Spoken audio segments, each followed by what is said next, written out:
భయంతో తలుపులు కిటికీలు వేసుకొని మేడగదిలో కూర్చుని ప్రార్థిస్తున్న వాళ్ళ మీదకి గొప్ప బలముగా వీచే గాలి నిండింది, ఇల్లంతా నిండింది, వాళ్ళ మీదకి వచ్చేసింది. అంతటితో అయిపోలేదు కదా, అగ్ని నాలుకలు వాళ్ళ మీద విభాగింపబడి వాడినాడు. హల్లెలూయా. ఏం నాలుకలంట? నాలుక.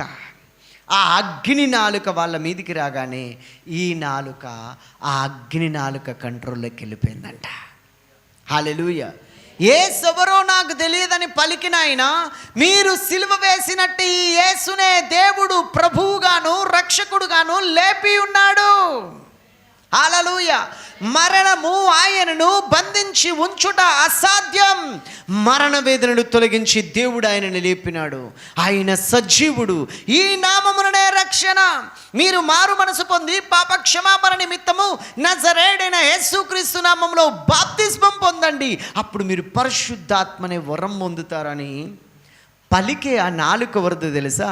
పేతురు నాలుక కాదా. పరిశుద్ధాత్మ మీ మీదికి వచ్చినప్పుడు మీరు శక్తి పొందుతారు. అగ్ని నాలుకలు విభాగింపబడి 120 మంది మీదికి 120 అగ్ని నాలుకలు వచ్చేసినాయి. హల్లెలూయా. ఆ అగ్ని నాలుక ఈ శరీర సంబంధమైన ఈ నాలుకను కంట్రోల్లోనికి తీసుకుంది. దేవునికి స్తోత్రం.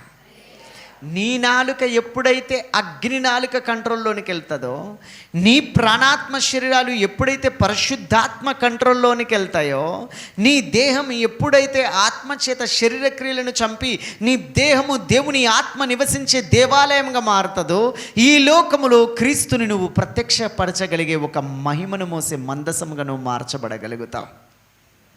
అర్థమైన వాళ్ళు హల్లెలూయా చెప్పండి. హల్లెలూయా. హల్లెలూయా. దేవునికి మహిమ కలుగునుగాక.